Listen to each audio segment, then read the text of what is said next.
Assalamualaikum warahmatullahi wabarakatuh.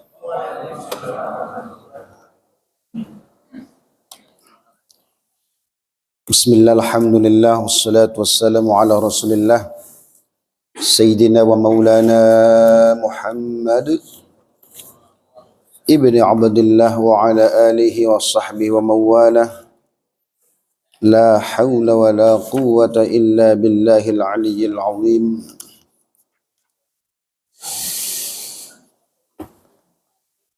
Hadirin wal hadirat, alhamdulillah, pada kesempatan ini kita dikumpulkan kembali oleh Allah Subhanahu wa taala di pagi yang mulia ini dalam melaksanakan rutinitas kita salat subuh berjamaah. Mudah-mudahan salat kita, ibadah kita, baca Quran kita, termasuk puasa kita diterima Allah Subhanahu wa taala. Insyaallah kita akan masih melanjutkan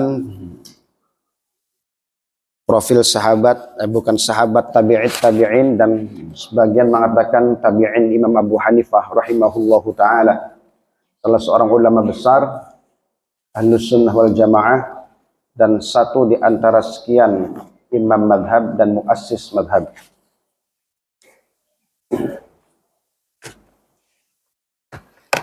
Ya Allah, akad teman gini jamaah gini. Ramai alhamdulillah. Baru pas deleng akad teman. Lusa kedua ya, alhamdulillah. Ketiga alhamdulillah. Sampai akhir lah, mudah-mudahan lah. Ngebut baik. Gaspol, jangan sampai kendor ya, Pak. Gaspol pokoknya. Ya, orang yang Bekasi tidak di Indramayu, tidak di Qatar. Begini kalau part pertama awal-awalan, masya Allah, alhamdulillah itu. Nanti ke 15 ke sana baru, ya, maju semua barisannya. Iya baru. Ya, macam-macam pikiran orang, Pak. Udah dekat Lebaran, udah mikirin kredit, mikirin baju baru, mikirin macam-macam THR, ngampret. Sehingga kadang-kadang ibadah terlalaikan. Mudah-mudahan kita semuanya diberikan Allah kekuatan untuk selalu dan terus istiqomah menghidupkan hari-hari selama kita bulan Ramadan. Kita lanjut tentang Imam Abu Hanifah An-Nu'man bin Thabit bin Zawta rahimahullahu ta'ala.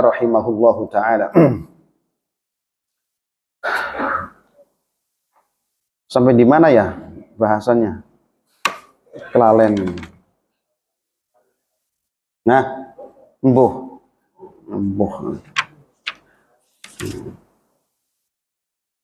Oh iya, odengin kacamata nih. Kelalen.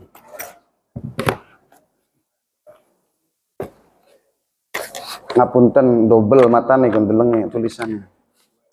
Setua Pak.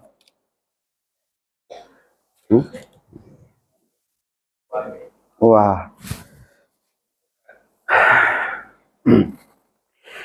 Bismillahirrahmanirrahim. Qala al-musannif rahimahullahu ta'ala wa a'ada 'alaina min barakatihi wa amaddana bi asrarihi fid dharain. Amin. Amin. Waktu cing wae. Man ra'a Abu Hanifah minas sahabah ridwanullahi alaihim jami'a.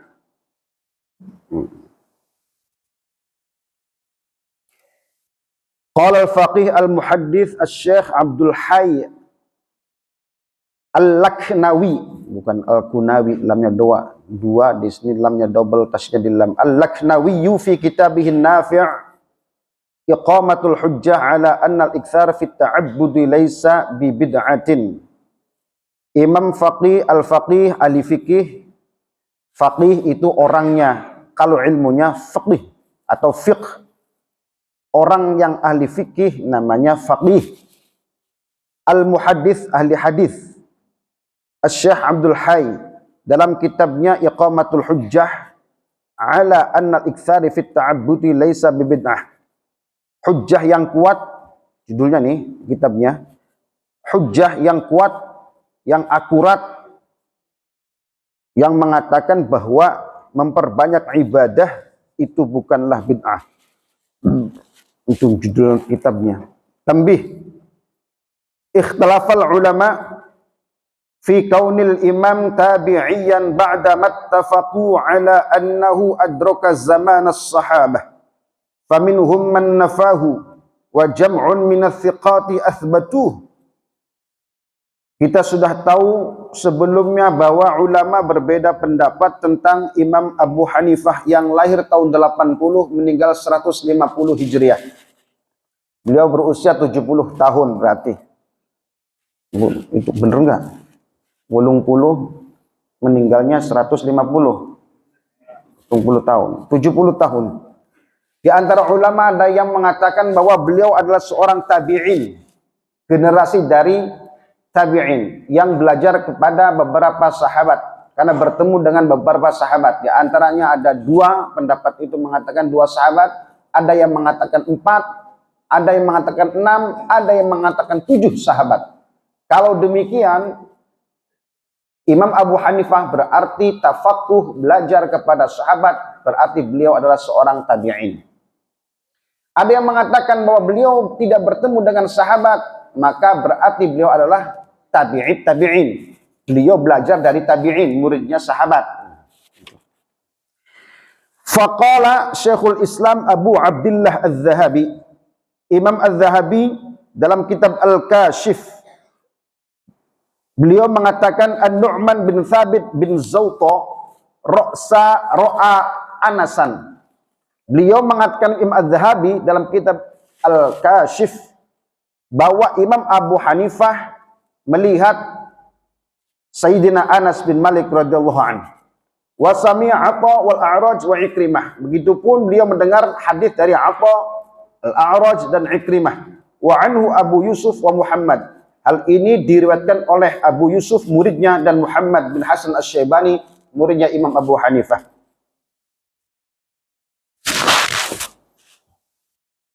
Jadi kalau ia bertemu sahabat Anas berarti sahabat tabi'in. Wa fihi aidan kana adraka arba'ah minas sahabah. Ada juga yang mengatakan bahwa Imam Abu Hanifah bertemu dengan 4 sahabat yaitu Anas bin Malik di Basrah. Basrah di mana, Pak? Di Irak. Pinter Masya Allah. Abdullah bin Abi Aufa di Kufah. Kufah mana? Kufah mana? Embuh.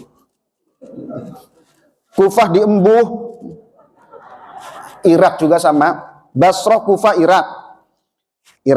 Wa Sahal bin Sa'ad As-Sa'idi bil Madinah. Madinah Mamru ya, tahu ya. Wa Abu Tufail Amir bin Wathilah bi Makkah Mukarramah. Kemudian bertemu juga dengan Abu Tufail yaitu namanya Amir bin Wathilah.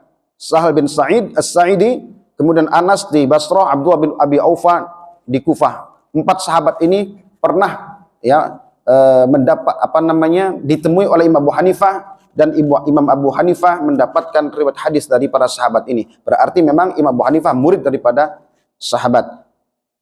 Kalau demikian maka Imam Abu Hanifah fix beliau adalah seorang tabi'in kalau melihat riwayat ini.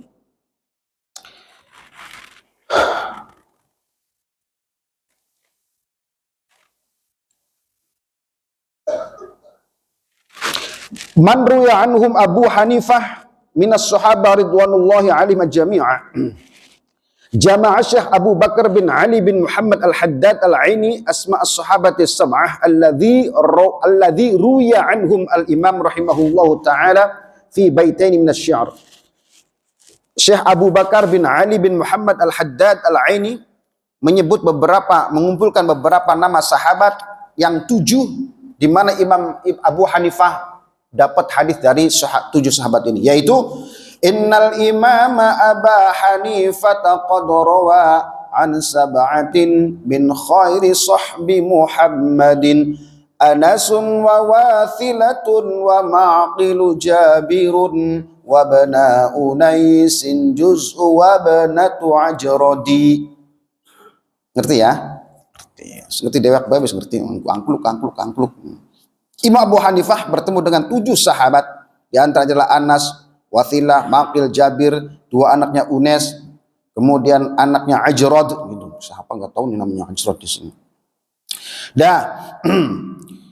Wa qad ittafaqu ala dzalikal muwafiq wal mukhalif. Tapi ulama sepakat di sini. Ulama sepakat bahwa ada dua perbedaan pendapat ulama tentang benar dan tidaknya Imam Abu Hanifah murid daripada sahabat. Ya, ada dua ini yang sudah ittifaq nih, berarti beda. Kayak tarawih tuh, ana sing 8, ana sing 20, ya. Ana sing 8, ana sing 20. Khilaf pemahaman, enggak masalah. Semuanya ada kok. Khilaf pemahaman saja. Khilaf memahami gitu. Hadisnya umum enak, mangqoma ramadhana, ya. Bukan mangqoma Maradona, awas. Mangqoma ramadhana, orang barang siapa yang sholat malam di bulan Ramadan itu aja kan. Hadisnya itu tuh. Imanan wahtisaban ghufira lahu ma taqaddama min dzambi. Sampai sekarang tuh masih berbeda terus. Barang siapa yang sholat malam di bulan Ramadan, imanan wahtisaban karena iman kepada Allah, wahtisaban karena berharap ridho Allah, maka seluruh dosa-dosa yang lalu ghufira lahu ma taqaddama min dzambi. Sahih hadisnya. Maka seluruh dosa-dosa di masa lalu semua dihapus oleh Allah Subhanahu wa taala. Itu salat malam itu, salat malam. Yang mengatakan 8 kemudian 11 dengan witir, itu hadisnya dari Aisyah radhiyallahu anha, muttafaqun alaih radhiyallahu anha, muttafaqun alaih hadisnya. Katanya Nabi Shallallahu alaihi wasallam tidak pernah menambah 11 rakaat salat malamnya beliau di Ramadan wa fi ghairihi, dan selain daripada Ramadan. Jadi kajian Nabi salat malam di bulan Ramadan malamnya 11, di luar Ramadan juga 11. Sekarang masalahnya adalah apakah ada tarawih di luar Ramadan? Ada enggak? Tarawih di bulan Ramadan ada enggak, Pak? Nah, Sayyidah Aisyah itu cuman itu tuh hadisnya tuh. Malam Ramadannya 11, di luar Ramadan ya 11. Tiba-tiba kemudian ada yang mengatakan yang di malam Ramadan yang 8 tarawih, yang 3 witir. Padahal hadisnya sama itu. Jadi para ulama selalu menetapkan bahwa 11 itu semua yang dilakukan Nabi Shallallahu alaihi wasallam adalah sholat witir, ya. Makanya sebagian mazhab Syafi'i menetapkan witir batalnya 11. Karena Nabi tidak pernah menambah lebih dari itu. Karena Sayyidah Aisyah, berarti 11 itu maksimal witir. Kalau tahajud tidak ada batasannya. Kalau witir 11. Dan 11 ini boleh 2, 2, 2, 2, 1. Ya, boleh 4, 4, 4, 1. Boleh at-tahiyatnya dirapel. Tahiyatnya cuma 1, 11 rakaat di terakhir. Ini bangun lagi, bangun lagi, bangun lagi, bangun lagi sampai 10 rakaat, 11 rakaatnya sampai terakhir 11 baru at-tahiyat. Terus baru salam. 11 rakaat, tahiyatnya 1, boleh. 5 rakaat witir misalkan. 5 rakaat witir, 1 tahiyat terakhir boleh. Nah, sampai bisa cek ya. Keterangannya dalam kitab Al-Wasit fil Madhab karangan Imam Al-Ghazali 6 jilid. Itu keterangan di mana kanjeng Nabi Shallallahu alaihi wasallam betul pada waktu muda, dan Nabi itu pernah melakukan itu 3 rakaat, 2 rakaat, 1 rakaat. Pernah juga 3 rakaat full. Artinya 1 salaman. Yang 2 kayak maghrib bisa. Ini yang 3 sekaligus nih. Yang dilakukan seperti sholat maghrib, artinya tahiyatnya 2, dan ada yang tahiyatnya cuma 1 terakhir. Jadi Allahu Akbar, Allahu Akbar. Nah terakhirnya Allahu Akbar baru at-tahiyat. Jadi 1 tahiyat. Dan ini yang terbaik. Kalau mau 3 rakaat, kalau mau 3 rakaat sekaligus, maka tahiyatnya 1 saja terakhir. Itu yang terbaik, afdol. Walaupun kalau prakteknya seperti maghrib juga tidak apa-apa, gitu ya. Pemahaman seperti ini sudah dari dulu sampai sekarang. Bahkan Imam Malik, walaupun pendapat yang masyhur dalam mazhab Maliki tarawih itu 20, ini yang masyhur nih, sama dengan yang lainnya, tapi beliau melaksanakannya pernah 36 tarawih. Terus witirnya 3. Berarti berapa itu? Masya Allah. Imam Malik tarawih 39 rakaat. Malik. Oke. Itu pendapat yang masyhur dalam mazhab Maliki sih 20, sama dengan yang lain. Jadi kalau mau kaifiyah tarawih, namanya tarawih itu ya mengikuti Sayyidina Umar bin Khattab radhiyallahu anhu. Itu tarawih namanya. Sebab kajian Nabi yang disebut oleh Sayyidah Aisyah itu dilakukan 11 di Ramadan dan selain Ramadan. Selain Ramadan tidak ada yang namanya tarawih gitu loh Pak. Jadi kalau mau menyebut tarawih yang mengikuti kaifiyahnya Sayyidina Umar bin Khattab radhiyallahu anhu.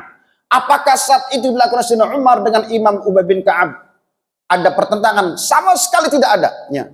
Sayyidina Utsman ada, Sayyidina Ali ada, sahabat semua ada, dan mereka tidak ada yang menentang dan ikut semua. Jadi mengikuti sahabat-sahabat. Setelahnya tabi'in juga mengikuti sahabat terus sampai hingga saat ini banyak yang mengikuti sahabat dengan melakukan sholat tarawih 20 rakaat dan 3 witirnya. Tapi sekali lagi bahwa itu adalah pertama adalah sunnah. Yang kemudian yang kedua ada yang memahami yang 8 adalah tarawih, yang 3 witir ya monggo tidak apa-apa. Yang penting judulnya koma, sholat malam gitu Pak. Sholat malam di bulan Ramadan gitu. Jadi nggak apa-apa 8 juga daripada nggak sama sekali kan.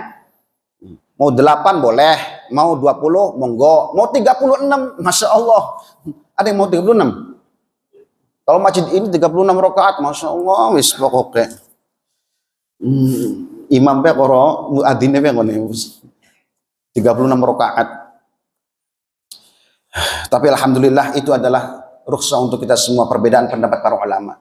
Mau 20 mangga, mau 8 mangga, mau 4 juga mangga tidak apa-apa. Wong sunnah tidak tarawih pun tidak masalah. Artinya tidak dapat dosa gitu loh Pak. Masya Allah ringan kan, enak kan? Bisa aja ada cakar-cakaran udah. Kayak di masjid saya, di kompleks saya di Bogor itu sama persis seperti waktu saya dulu hidup di Tegal di rumah nenek. Jadi ada yang 20, ada yang 8 tarawihnya ya. Jadi nanti yang 8 itu mundur, yang 20 melanjutkan gitu. Dan itu sudah kesepakatan di antara para panitianya, pengurusnya, masjidnya. Jadi itu idealnya begitu. Damai. Jadi yang mau lanjut 23 maju gitu. Yang sebelah yang 8-nya sudah pulang ngopi, nggak masalah itu. Ngopi tadarus ngopi. Pulang tadarus. Nanti yang 23-nya maju. Kadang yang 20 terus 20 tuh, tapi tetap aja 8 ngikut 8-nya mah ya, karena capeknya.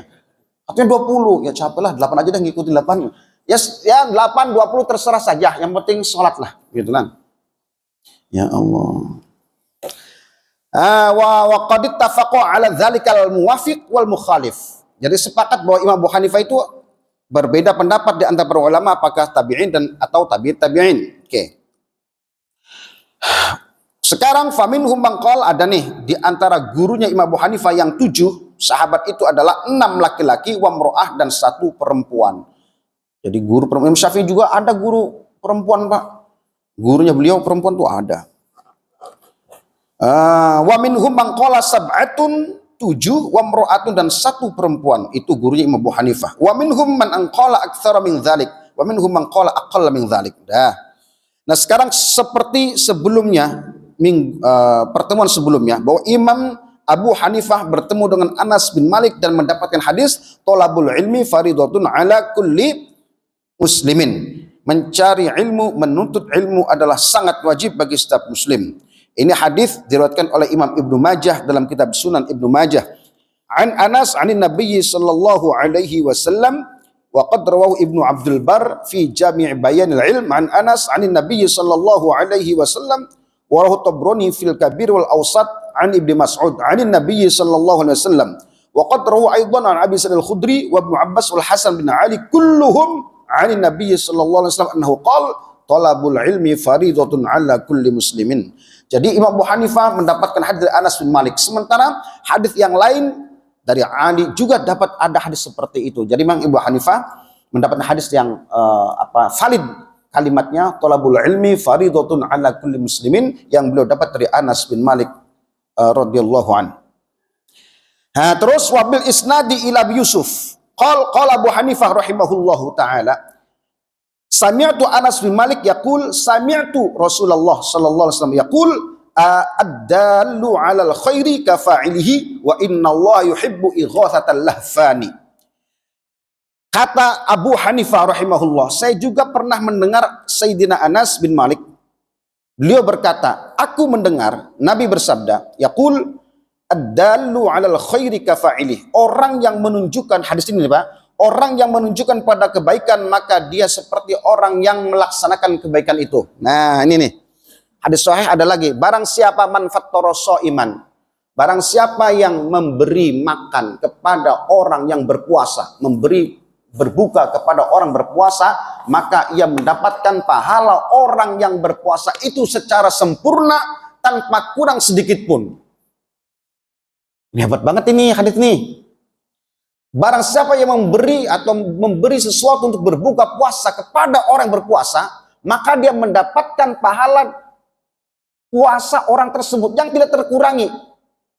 Kalau dia diberi ganjar oleh Allah, misalkan semiliar, misalnya semiliar, maka kita dengan memberinya makan, minum, atau kue, ataupun roti, bolu, macam-macam lah, atau gorengan, kita dapat 1 miliar dari dia, belum dari kitanya, itu baru 1. Kalau kita bawa aqua, minum, kalau 40 botol, diminum semua 40 orang untuk berbuka, maka kita mendapatkan pahala dari 40 orang itu puasanya. Plus kita 41 miliar itu. Kalau 40 orang. Lah, makanya kita cari yang kecil, yang murah, dapatnya banyak kan kardusnya, sekardus 80. Dia 80 orang minum semua. Pahalanya Masya Allah, Gusti. Yang ngirit ya, Pak. Nah, kalau kotak gede-gede sebotolnya. Tapi nggak apa-apa, Pak. Silakan, mau sekecil yang gelas boleh, mau yang gede boleh. Yang penting jumlahnya banyak akan lebih banyak. Bukan tidak harus 1 orang kita makan kasih kenyang, bukan. Yang penting untuk berbuka, untuk iftar. Itu dapat pahala sama dengan dia pahalanya dan tidak berkurang itu. Masya Allah Gusti. Nikmat banget kan? Makanya apalah yang kecil-kecil yang banyak gitu. Di Qatar itu Masya Allah, kalau maghrib Pak, di masjid-masjid ini, orang yang biasa, yang ngirit ya paling kotak sama kurma. Kurma kan kecil banyak kan, orang makan banyak orang. Berapa banyak itu pahalanya. Terus gelas atau aqua botol kecil. Yang orang yang nggak pelit itu setiap hari rumahnya itu digeruduk orang. Banyak itu. Ratusan orang ngantri. Ada nggak jauh dari rumah saya tuh di Qatar waktu itu. Masya Allah, tiap hari itu satu orang kalau kayak catering gitu, satu kotak, satu orang ratusan tiap hari. Itu Masya Allah. Belum lagi di sana macam-macam gubuk-gubuk dibikin. Qatar itu, negara Arab itu kalau bulan Ramadan, Masya Allah, orang tuh Pak, kelihatan sekali sakhawahnya, kelihatan sekali boralnya, dermawannya. Di mana-mana dibuka untuk iftar bareng-bareng. Saya kan di masjid, jadi nggak pernah ikut Pak. Nonggoin di masjid saya kan, ya adzan, ngimamin, ya udah, nggak ikut ngantri masjid Pak. Masak dewek blok-blok di rumah. Tapi Masya Allah, monggo sampean mulai Ramadan nih, yang punya rezeki 20.000 belikan gelas kecil atau kecil, ganjaran luar biasa Pak. Andaikan sampean ini, andaikan tidak diterima oleh Allah puasanya hari itu, tapi sampai dengan sedekah banyak, sampai dapat pahala dari orang-orang itu. Yang minum misalkan orang soleh yang diterima oleh Allah, orang yang diterima oleh Allah, sudah sampai dapatnya luar biasa banyaknya. Walaupun nggak terima, sampai dapat pahala dari yang lain. Nikmat kan? Roti 1, orang 1. Kalau kotak kan banyak itu. Yang kecil-kecil banyak yang dimakan banyak. Korma banyak itu. Kirim. Kemudian ad-dalu 'alal khairi kafa'ilih. Orang yang menuju pada kebaikan itu seperti orang yang melakukannya. Kita ngajar orang, ngajar Fatihah. Orang bisa. Terus orang itu baca Quran. Melakukan baca Fatihah yang kita ajarkan. Kita tuh dapat bagian walaupun kita ngorok tidur. Dia baca Al-Fatihah. A'udzubillahi minasyaitonirrajim. Bismillahirrahmanirrahim. Kitanya nggak baca. Kita dapat pahala itu mengalir, Pak. Karena kita telah menunjukkan kebaikan pada seorang dan orang itu mengerjakan kebaikan itu, maka kita dapatkan kebaikan dari orang tersebut. Masya Allah. Makanya orang muallimil khair an-nas ketika meninggal, kata Nabi dalam hadis At-Tirmidzi, Itu yang nangis malaikat-malaikat langit menangis semua. Kalau ada orang alim, pengajar, pendidik meninggal, semuanya menangis, termasuk nih hatal hut fil bahr. Itu ikan-ikan di lautan menangis. Yastaghfiruna. Mereka semua meminta ampunan kepada Allah, kepada muallimin nasal khaira, kepada para pendidik, kepada para pengajar. Nangis kabeh. Itu kemuliaan orang-orang yang mengajar kepada umat. Ditangisi bukan hanya oleh masyarakat sekitarnya, tapi ikan-ikan malaikat semua menangisi kepergian orang alim, Pak. Ya Allah. Makanya kata sebuah syair, waladatska ummuka yabna adama bakian wan nasu haulaka yadhakuna surura fajhad li nafsika an takuna idza bakau fi yaumi mautika dhahikan masrura. Apa ya? Waladatska ummuka yabna adama, he wong bintara. Waladatska ummuka, ketika engkau dilahirkan dari ibumu, bakian, nangis. Nangis. Setiap orang kebanyakan lahir nangis. Wan nasu haulaka yadhakuna surura. Sementara orang-orang di sekitarmu tersenyum bahagia menyambut kamu. Makanya fajjad li nafsika an takuna idza bakau fi yaumi mautika dhahika masrura. Maka beramallah, juhud, betul-betul bersungguh-sungguh beramal ketika kamu hidup di dunia ini. Maka kelak kamu pulang ke akhirat dalam keadaan tersenyum, sementara orang di sekelilingmu menangisi kepergianmu. Teka, nangis, orang tersenyum, kita pulang kepada Allah tersenyum, orang pada menangis.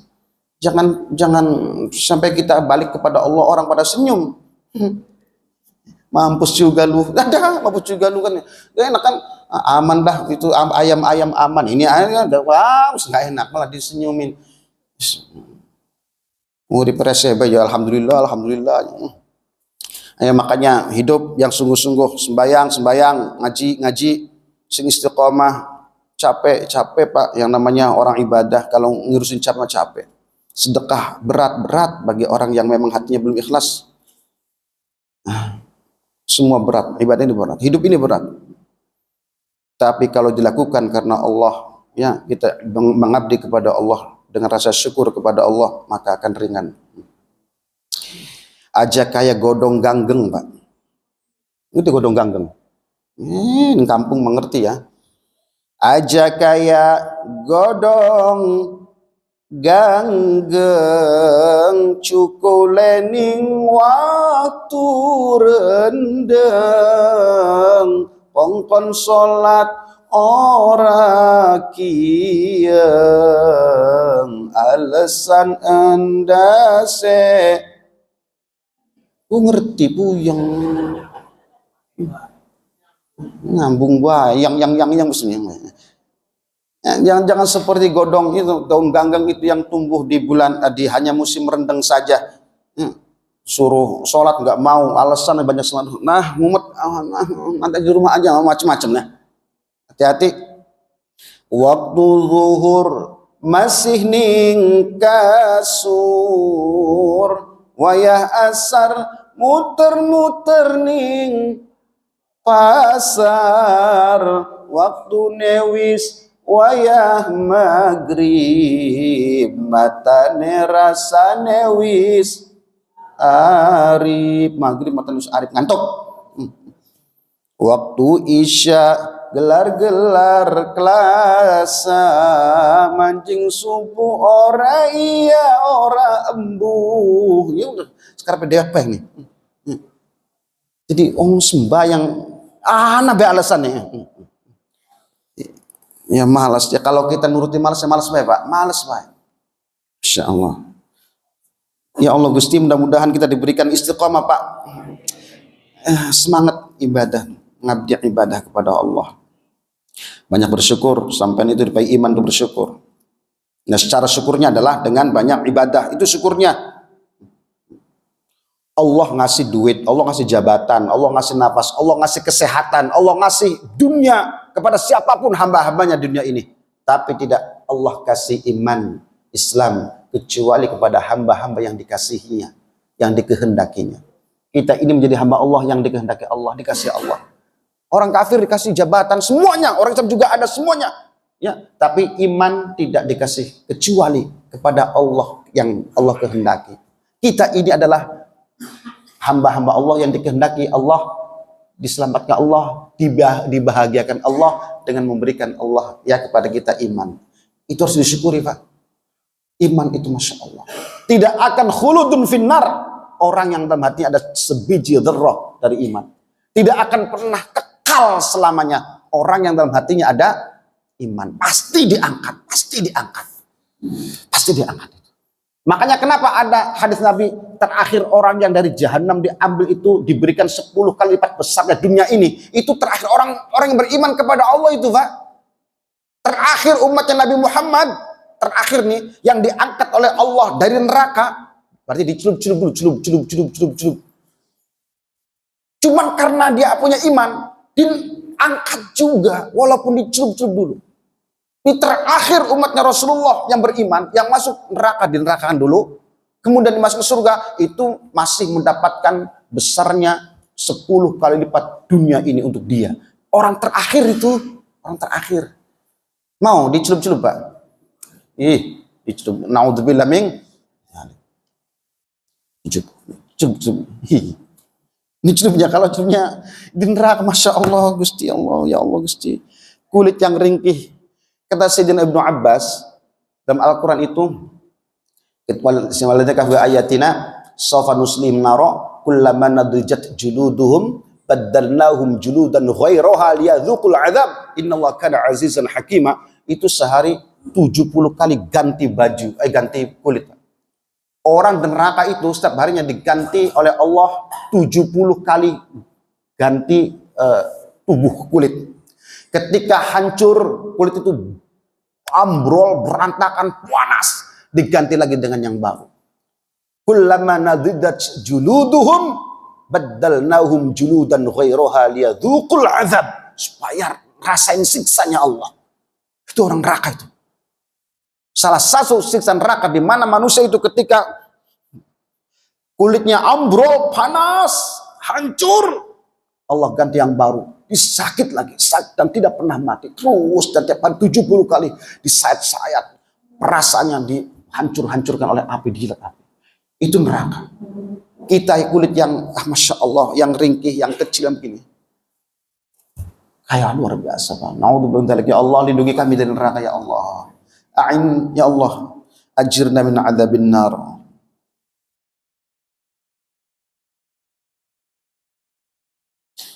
Semoga Allah menyelamatkan kita semua, Pak.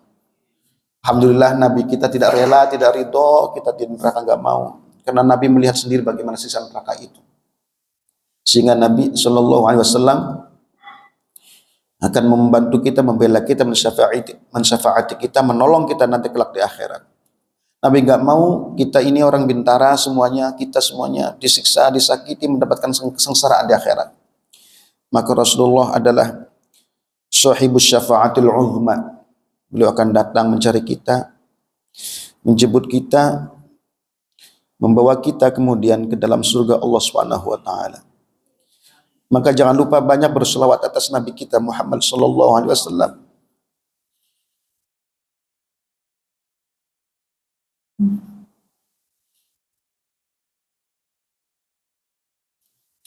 Allahumma shalli ala Muhammad.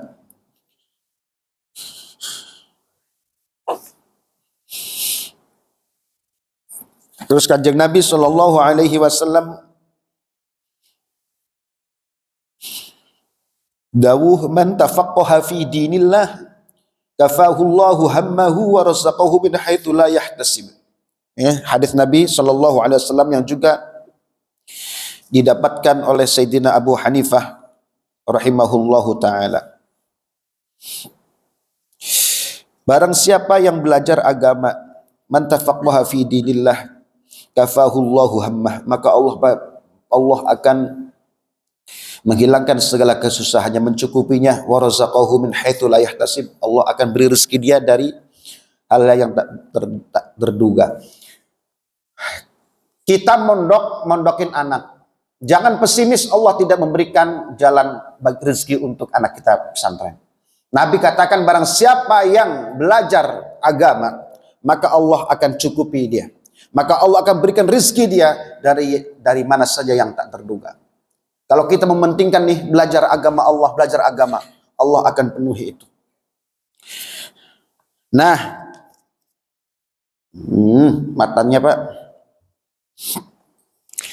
Kemudian ada lagi hadis yang juga didapatkan oleh Imam Abu Hanifah dari Abdullah bin Abi Aufa, yaitu hadisnya begini: man bana masjidan lillah walau kamafhasi qutatin banallahu lahu baitan fil jannah. Barang siapa yang bangun masjid karena Allah walau sebesar sarang kucing, walau kandang kucing, maka Allah akan bangunkan ia rumah dalam surga. Jadi kalau kita bangun masjid itu maknanya bukan secara keseluruhan. Ya, kalau kita bangun masjid, ya, itu bukan makna masjid secara keseluruhan. Bisa kita satu tehel, bisa kita separuh daripada semen, bisa saja begitu. Nanti Allah akan bangunkan rumah dalam surga untuk kita. Jadi kalau ada masjid nih, kita nitip apa? Keramik satu, itu namanya bangun masjid termasuknya. Tidak secara keseluruhan bangun masjid utuh 2 miliar. Enggak, kita patung satu keramik, satu batako, itu sama dengan bana masjidan itu Pak. Kelak nanti di akhirat kita akan dibangunkan Allah rumah dalam surga, properti dalam surga. Semakin banyak kita naruh untuk masjid, maka semakin banyak kita rumah kita dalam surga. Tulisannya ada di sana, tenang aja. Misalkan Abdul Karim House, ada propertinya, Fuadi Properti, ada di sana. Iya. Jadi nanti di sana akan ada nama-nama, tenang aja, jangan khawatir. Dalban, Somad, ya, Karmin, ada semua tuh. Sarmin, Doraemon, ada semua. Jadi yang suka menanam itu nanti di akhirat akan ketemu. Tidak akan ketuker Pak, ketuker. Bisa waduh, Saiful, jangan wah gede amat ini. Karena beliau sering menanam untuk masjid. Rumahnya banyak di sana. Masya Allah. Pak Fuadi, wah lebih gede lagi di sana. Ya gitu Pak. Nanti akan ada macam-macam, tenang saja. Mau dikontrakan siapa yang kontrak lagi di sana nggak ada. Ya. Tapi ya itu kemuliaan. Ya Allah Gusti. Sama dengan orang yang sholat 10 rakaat setiap hari Pak. Barang siapa yang sholat sunnah 10 rakaat setiap hari, maka Allah akan bangunkan dia rumah dalam surga. Tiap hari itu 10 rakaat. 10 rakaat ini Nabi tidak memberitahu apa-apa. Ini tak. Nah itu adalah sholat sunnah 10 rakaat. Qobliyah zuhur 2, ba'diyah zuhur 2, gitu loh Pak. Ba'diyah subuh, Qobliyah subuh 2. Terus ba'diyah maghrib 2, ba'diyah isya 2, 10 sudah cukup. Para ulama yang lain mengatakan apa saja yang penting 10 rakaat sunnah. Barang siapa yang sholat sehari semalam 10 rakaat, maka Allah bangunkan rumah ia dalam surga. 10. Lah sampean tiap hari kan Masya Allah sholat terus. Sugih nggak orang sugih Pak sampean. Kaya raya sampean. Sehari 10 rakaat sunnah. Blum. Dibangunkan. Besok lagi sholat lagi. Blum. Besok lagi sholat lagi. Blum. Blak. Setahun berapa ratus hari? 2 setahun. Hah? 365 hari, 360 hari. Ya Allah, rumah. Itu setahun sampai umurnya dari muda, umur 30 tahun sholat terus sampai umur 60. Berarti sampai 30 tahun, rumahnya banyak banget sampai di sana. Banyak banget. Masya Allah. Gusti. Itu baru dari amalan itu. Belum amalan yang lainnya. Ya kalau kita hitung-hitungan pahala Pak ya, hitung-hitungan ganjaran. Ya, cengkar-cengir baik kita mah. Hanya kelas-kelas kita kan begitu. Pengen diganjar. Ya maka dikasih gitu loh supaya semangat.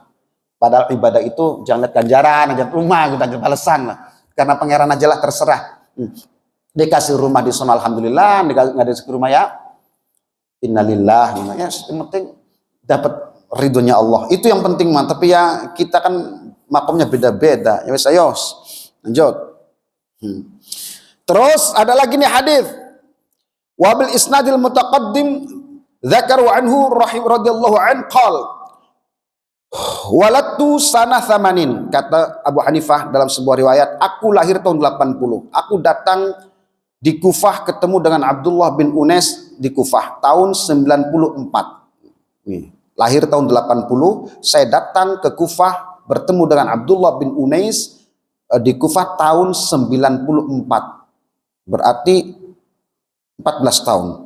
Wa ra'aituhu sana wa ra'aituhu wa sami'tu minhu wa ana ibnu arba'asyar sanah. Aku mendengar dari dia pada waktu umur 14 tahun. Yaqul sami'tu Rasulullah, dia berkata, si Abdullah bin Unais, saya mendengar, yaqul, Nabi bersabda, hubbuka syai'a yu'mi wa yusim. Cintamu kepada sesuatu yang berlebihan, maka itu akan bisa membutakan dan membudegan. Apa sih kuping? Membudegan. Ya, mentulikan. Ada Nabi mengatakan, ini Sayyidina Abu Hanifah mendapatkan hadis dari Abdullah bin Unais. Abdullah bin Unais berkata, Bapak, aku mendengar Nabi bersabda, hubbuka asyai'a yu'mi wa yusim. Cintamu yang berlebihan terhadap sesuatu itu bisa membuatmu budeg dan buta dan tuli. Yang buta raksasa gitu.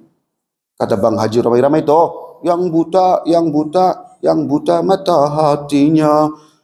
Awas, kalau kita mencintai sesuatu secara ekstrim, itu bisa membutakan mata kita, bisa menulikan telinga kita.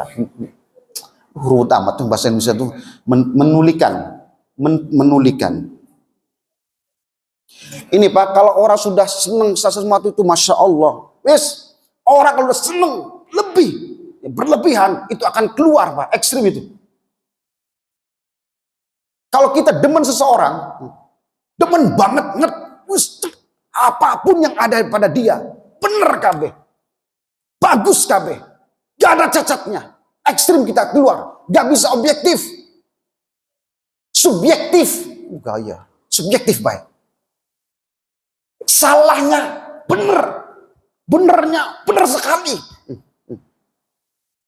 Karena apa? Karena perasaannya yang sudah dibutakan gitu Pak. Matanya, ada orang ngomong, dia itu, Allah nggak peduli, Allah nggak masuk. Kenapa? Karena deminya luar biasa.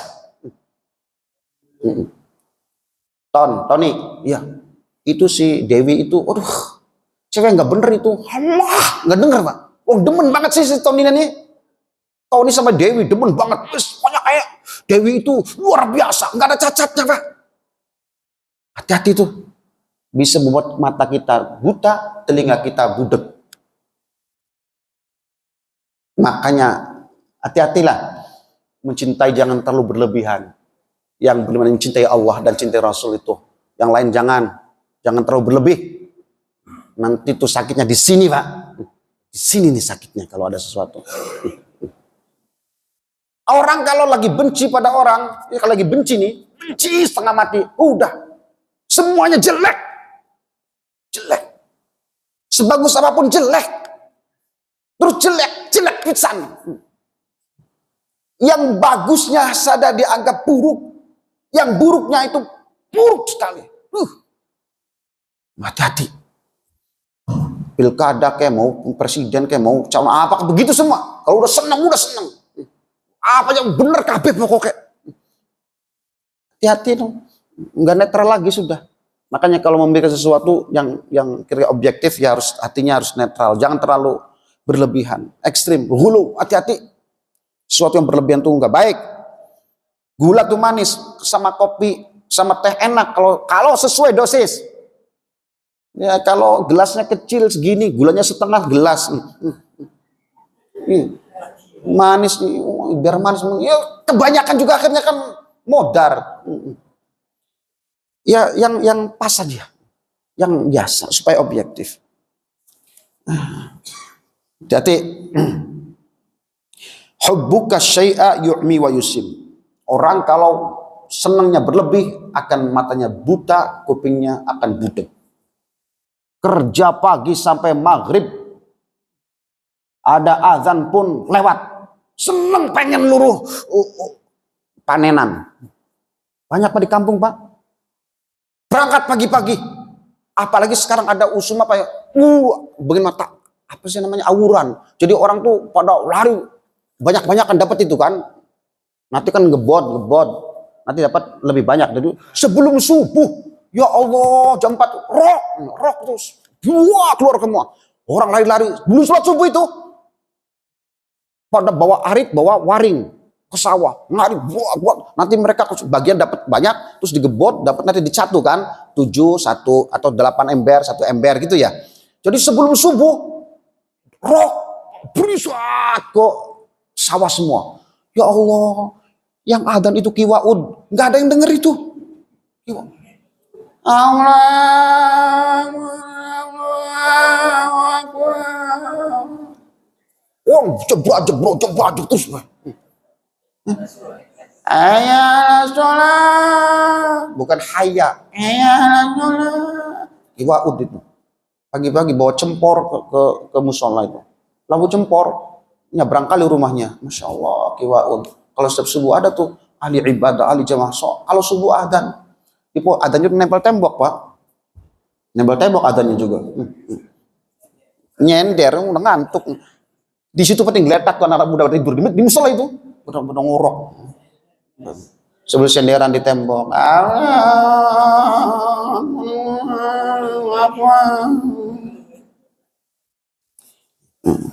Nih kalau udah senang sesuatu, pengen dapat buah, hilang semua, adzan nggak dengar.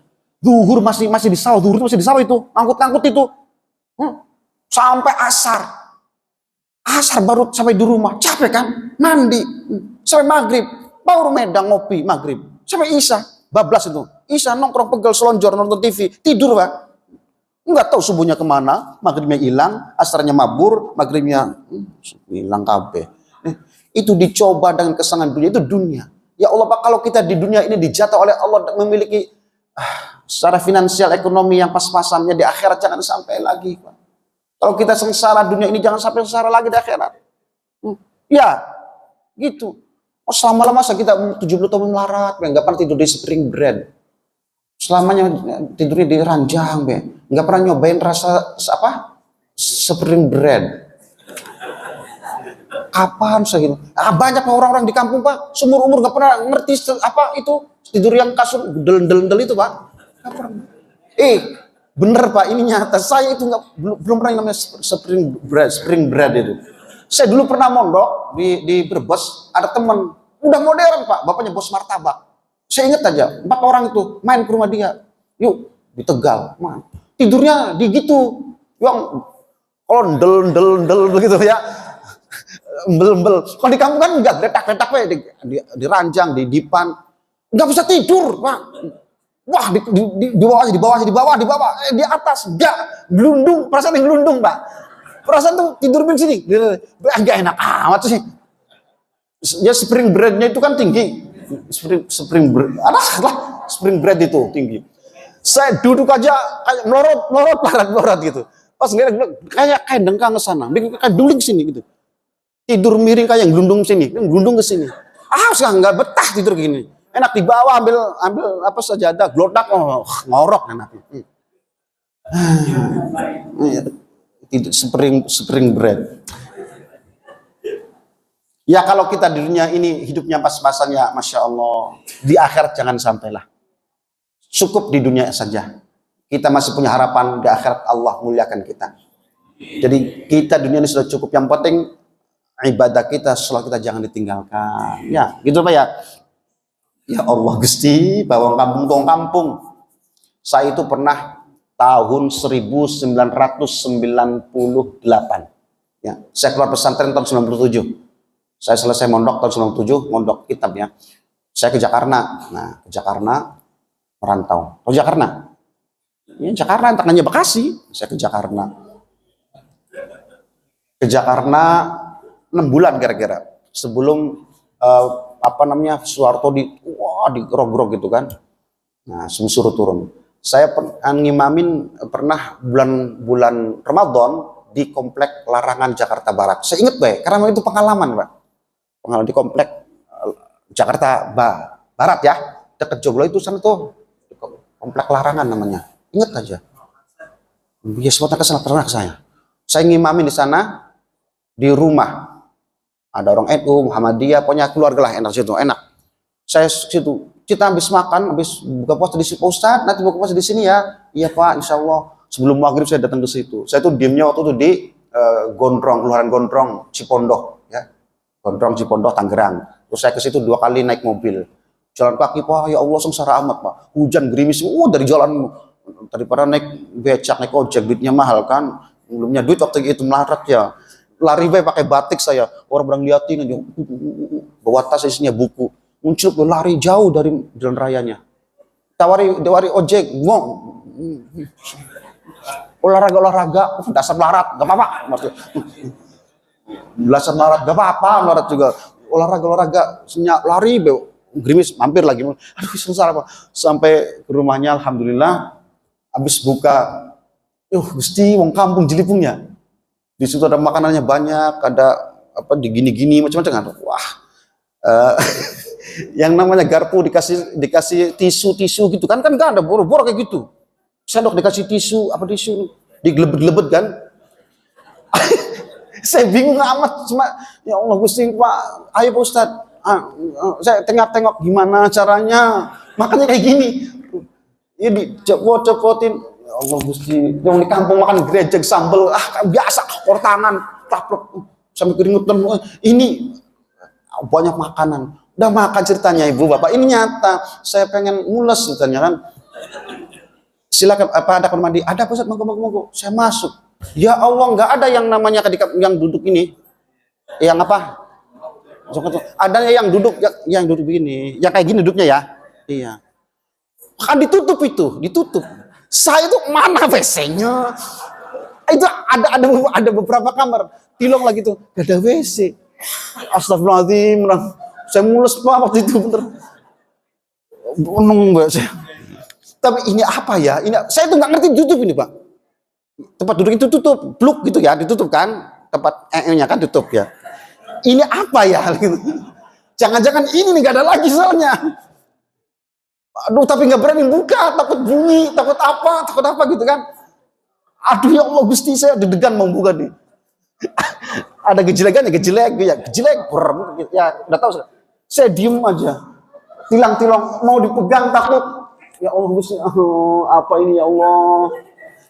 Kalaupun dia dibuka, saya takut deg-degan, terus bunyinya ada semuanya alarm atau apa gitu loh Pak. Pertama kali itu, apa ya? Kayak pastinya ini nih, saya yakin itu.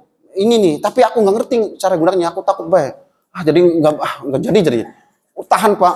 Jadi lotak mainin keran di situ, lotak biar kelihatan rada lama gitu kan. Lotak.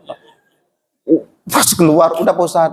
Alhamdulillah udah lega, alhamdulillah. Saya keluar Pak, nyari batu kerikil itu. Batu kerikil orang kampung kan kalau mules kan batu kerikil gitu ya.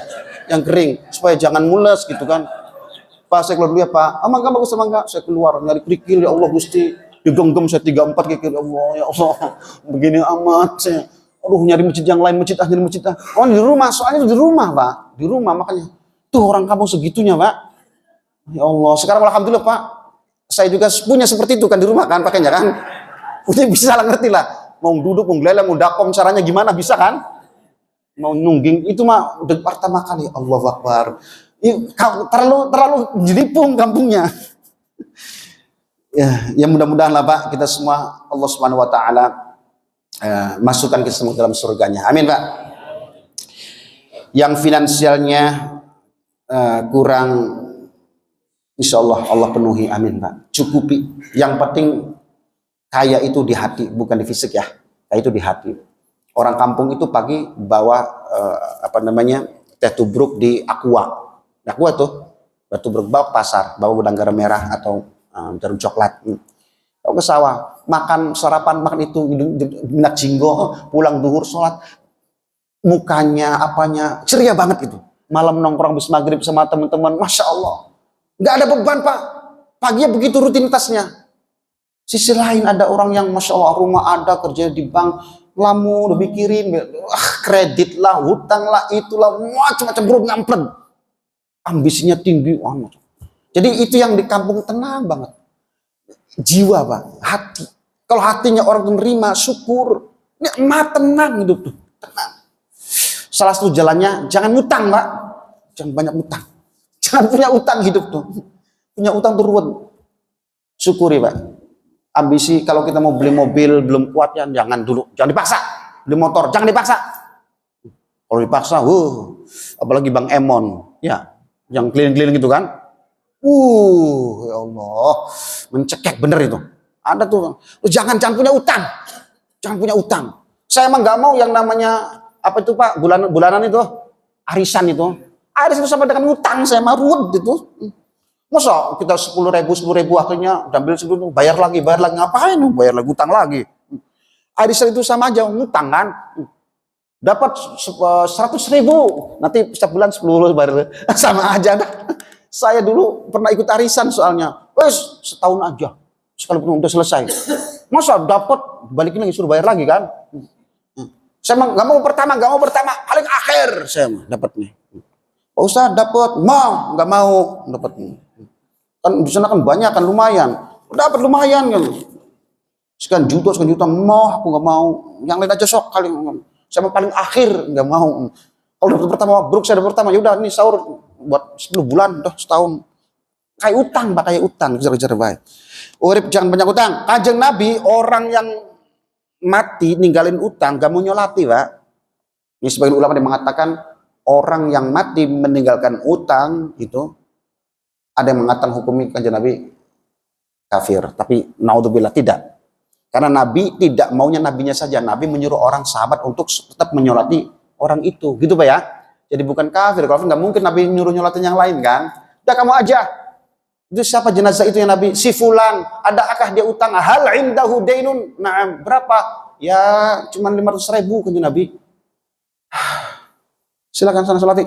Kanjeng mau kemana? Mau balik? Gak mau. Kanjeng Nabi nggak mau ngimamin Pak sama sahabat yang meninggal membawa hutang. Hati-hati tuh, saking Nabi nggak sukanya. Sayyidina Ali maju, ya kanjeng Nabi, sholati. Enggak mau. Silakan sholat aja. Aku yang tanggung, aku yang bayarin utangnya. 500.000 kecil, wil. Yang penting engkau sholati. Nah kanjeng Nabi mau, bener nih, bener ya udah. Masya Allah, kanjeng Nabi nggak mau ada kita ini kalau mati ninggalin utang. Khususnya ini bagi yang awas hati-hati, yang sengaja nggak mau bayar. Tapi kalau yang hatinya ya Allah pengen bayar banget, bayar, tidak lari dari tanggung jawab, terus belum bisa mati, insya Allah diampuni oleh Allah. Insya Allah diampuni oleh Allah. Karena dia benar-benar tidak punya dan hatinya pengen bayar gitu. Jangan pura-pura. Mati juga lupa sendiri, nah biarin aja, nggak nagih-nagih. Oh berarti orang ini nggak mau bayar ini. Nanti ini orang kayak gini nih. Ada yang kayak gitu Pak? Nggak ada ya? Alhamdulillah. Ada yang cengar-cengir baik soalnya, curiga baik saya.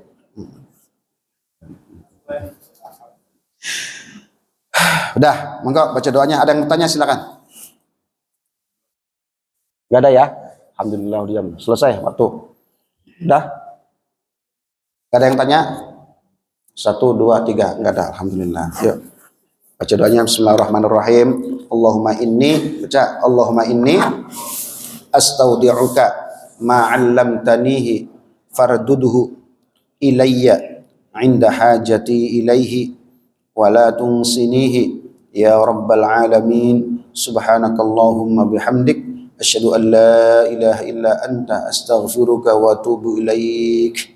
Bismillahirrahmanirrahim. Wal 'asri innal insana lafi khusrin illa alladziina aamanu wa 'amilus shalihati wa tawassaw bil haqqi wa tawassaw bis sabr. Allahumma shalli 'ala Muhammad. Assalamualaikum warahmatullahi wabarakatuh.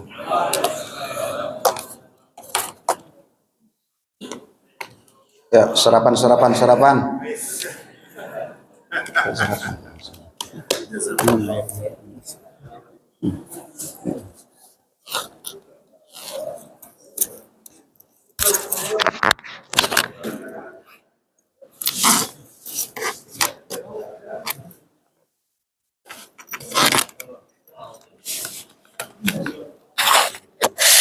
Bismillah.